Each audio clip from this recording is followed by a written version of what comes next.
Hello, dear viewers, and welcome back to our channel, where we delve into the most compelling narratives unfolding within the hallowed halls of the British monarchy. Today, we embark on a journey into the intricate and often tumultuous relationship between His Majesty King Charles III and his younger son, Prince Harry, the Duke of Sussex. We're exploring a recent series of developments that have sent ripples of hope and speculation across the globe, suggesting a potential thaw in what has, for years, been a deeply entrenched frost. Before we immerse ourselves in the fascinating details of this evolving royal saga, if you appreciate our in-depth analyses and wish to stay abreast of all the latest royal news, please do remember to give this video a thumbs up, subscribe to our channel, and ring that notification bell so you never miss an update. Your support truly helps us bring these stories to life. For what feels like an eternity, the narrative surrounding Prince Harry and his family has been one of distance, detachment, and a stark departure from the traditional confines of royal life. The world watched, captivated, and often dismayed as the Duke and Duchess of Sussex carved out their own path, choosing a life across the Atlantic and, in doing so, creating an undeniable chasm between themselves and the core members of the royal family. This period has been characterized by a series of high-profile revelations, personal accounts, and candid interviews that, while perhaps cathartic for the Duke, undoubtedly caused considerable consternation within the palace walls and among the British public. The highly publicized interviews, the tell-all memoir, Spare, and the revealing Netflix docuseries all contributed to a perceived deepening of the rift, leaving many to wonder if a genuine reconciliation could ever truly be within reach. However, recent reports and observations suggest a subtle yet profoundly significant shift in the landscape of this complex family dynamic. At the heart of this burgeoning narrative is a profoundly meaningful overture from Prince Harry himself.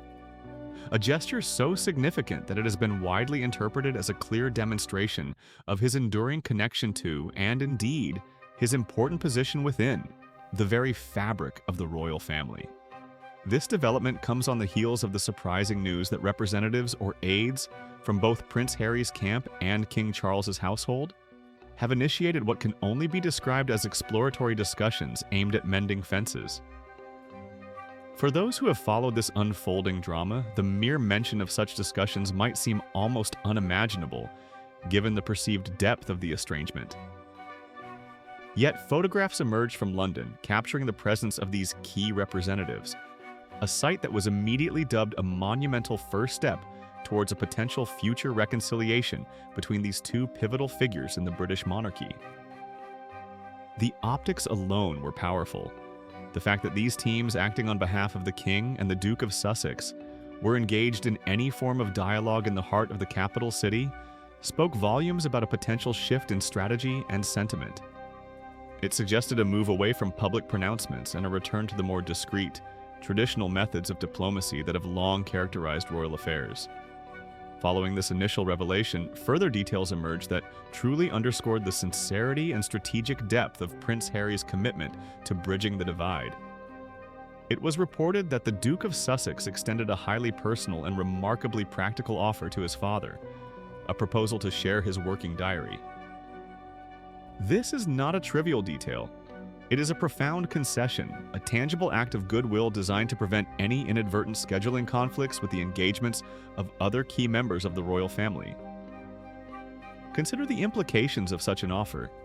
In a world where every royal engagement is meticulously planned and choreographed, where the avoidance of overlapping duties is paramount to the smooth functioning of the monarchy, Harry's willingness to provide this level of transparency is nothing short of a strategic olive branch. It signals a recognition of the collective endeavor of the royal family and an implicit acknowledgement that despite his geographical distance and independent ventures, he still perceives himself as, in some form, part of that collective. The significance of this particular gesture has not been lost on royal commentators and experts. Jenny Bond, a seasoned body language expert and keen observer of the royal family, shared her insightful perspective with the Mirror, articulating precisely why this act holds such immense weight. If it's true that Harry has agreed to share his diary, Miss Bond explained, then it clearly is a concession that he acknowledges he is still part of the royal family and that, even to a very limited extent, they work best as a team. Let's unpack Miss Bond's astute observations. The term concession here is key. It implies a giving way, a yielding on a point where there might have been previous resistance or a desire for complete autonomy. For Harry, who has zealously guarded his privacy and independence since stepping back as a senior royal, offering access to his personal working schedule represents a significant shift. It suggests a willingness to align, even minimally, with the operational framework of the institution he once chose to separate from. Her emphasis on his acknowledgement of still being part of the royal family is equally crucial. This isn't just about avoiding a scheduling mishap, it's about recognizing a continued, albeit altered connection to the institution and its members. It speaks to an understanding that while his role may have changed dramatically, the fundamental familial and historical ties remain. Furthermore, the phrase, even to a very limited extent, they work best as a team, highlights the core principle of the monarchy. Its strength lies in unity and coordinated effort. Harry's gesture, therefore, subtly yet powerfully reinforces this principle, suggesting a potential pathway for a future, albeit circumscribed, collaboration. Miss Bond further theorized that Prince Harry's decision to extend this remarkable offer did not come out of the blue. She believes that this thoughtful and conciliatory move was made asterisk after asterisk, the crucial meeting between the King's representatives and the Sussex's team. This sequence of events is highly significant. It suggests that Harry's offer was not an impulsive act, but rather a considered response to the initial dialogue, perhaps indicative of a positive outcome from those preliminary discussions. It implies that the groundwork for reconciliation is being laid through formal channels, with each step being carefully weighed and deliberate, rather than being driven by spontaneous emotional outbursts. This methodical approach, if true, bodes well for the long-term prospects of mending fences.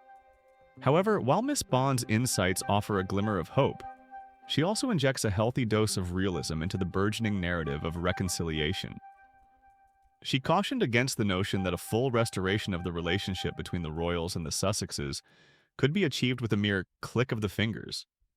This is a vital point that cannot be overstated. The idea that years of perceived slights, public airing of grievances, and deeply personal revelations could simply be swept under the carpet overnight is, frankly, naive. Miss Bond elaborated on this crucial caveat, stating unequivocally, "There has been so much hurt and so much damage. That crucial element of trust has been lost after all Harry's accusations and revelations. The road to reconciliation is not going to be an easy one." This candid assessment underscores the profound challenges that lie ahead. The hurt and damage refer to the emotional toll exacted by the various public disclosures, particularly from Prince Harry's memoir and interviews, which detailed highly sensitive personal and family matters. These revelations, while perhaps intended to present his truth, were perceived by many within the royal family and by a significant portion of the public as breaches of trust and privacy. The crucial element of trust, once the bedrock of any functioning family or institution, has been significantly eroded. Rebuilding trust is a painstaking process, one that requires consistent effort, genuine remorse, where applicable, and a commitment to discretion. It cannot be rushed, and it certainly cannot be forced. The path forward, therefore, is envisioned not as a swift sprint, but as a long, arduous journey, fraught with potential setbacks and requiring immense patience and understanding from all parties involved. Despite these significant hurdles, the seasoned royal expert did offer a welcome piece of news that undoubtedly brought a sense of relief and renewed hope to royal enthusiasts around the world. Miss Bond expressed her genuine delight, confirming that the very fact of the meeting between officials from the two sides does suggest that there may now be a willingness to find a solution. This statement, while cautious, carries immense weight. The willingness to engage, to even sit down at the table, is the fundamental first step toward resolving any conflict. It signifies a mutual recognition that the current state of affairs is untenable or undesirable, and that a pathway, however challenging, must be explored to find a resolution. This willingness is perhaps the most critical component. indicating a potential shift from entrenched positions to a more flexible, forward-looking approach. It suggests that the desire for a more harmonious future may, finally, be outweighing the pain of the past. The implications of these developments are far-reaching.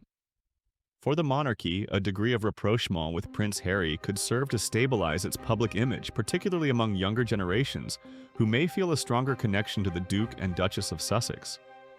It could also alleviate some of the internal pressures and anxieties that have undoubtedly simmered beneath the surface.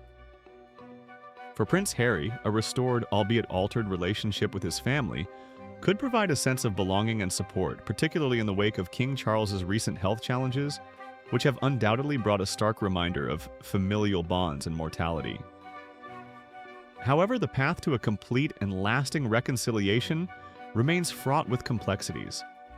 The question of privacy versus public duty, the role of external media, and the expectations of the public will continue to pose significant challenges. Any future collaboration or reintegration, even on a limited basis, would require careful negotiation and a clear understanding of boundaries. The wounds of the past run deep, and genuine healing will necessitate time, discretion, and a profound commitment from all involved parties. In conclusion, the recent overtures from Prince Harry, particularly his offer to share his working diary, coupled with the confirmed meetings between the King's and the Duke's representatives, represent a truly pivotal moment in the ongoing saga of the royal family. While the road ahead is undoubtedly long and paved with challenges, these initial steps, as highlighted by experts like Jenny Bond, signal a tentative yet hopeful shift towards reconciliation. The willingness to engage, to communicate, and to offer gestures of goodwill, however small, are precisely what is needed to begin the arduous process of rebuilding trust and mending deeply fractured relationships. What are your thoughts on these latest developments? Do you believe a full reconciliation between Prince Harry and the royal family is truly possible? Or do you share Miss Bond's cautious outlook, recognizing the immense hurdles that still lie ahead? We value your opinions, so please share your insights and predictions in the comments section below. Don't forget to like this video, subscribe to our channel for more in-depth royal analyses, and join us for our next royal update as we continue to track these fascinating stories. Thank you for watching, and we look forward to seeing you again soon.